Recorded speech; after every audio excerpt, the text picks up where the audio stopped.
This Rafah resident says the Israeli strike that left their homes in rubble came at night.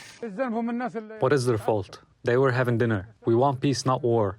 Look at the destruction in the neighborhood. People were bombed by Israel while having dinner. More than 3 months of Israeli bombardment has now left nearly 2 million people in the Strip displaced, with the United Nations warning that all Gazans now face hunger.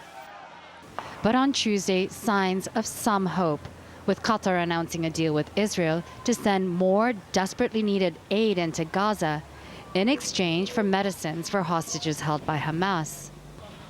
Washington is optimistic that further talks could broker the release of more hostages. I don't want to get ahead of where we are, but we are having, I would say, very serious and intensive discussions in Qatar about the possibility for another deal.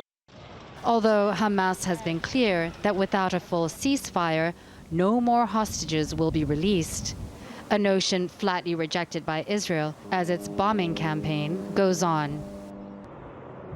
Senator Bernie Sanders had introduced a measure in which any military assistance to Israel from the United States would be conditional upon whether Israel had abided by international human rights laws. And what that measure did, in fact, is that within 30 days, the State Department would have to produce a report to Congress just to show whether Israel had violated any of the international humanitarian laws or abided by them. And then the military assistance would be conditional upon that.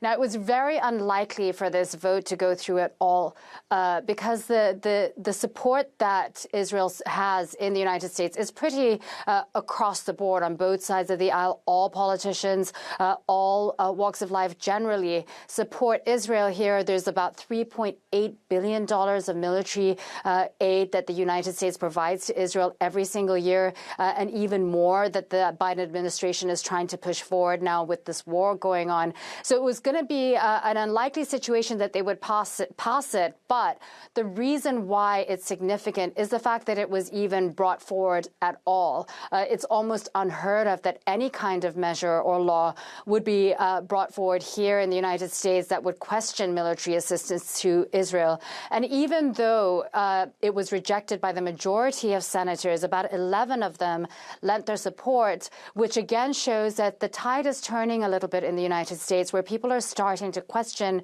especially politicians are starting to question this unconditional assistance to Israel. And what it did was, by forcing people to vote on whether they wanted to see this resolution or not, it forced senators to go on the record with what they believed was the way forward on this.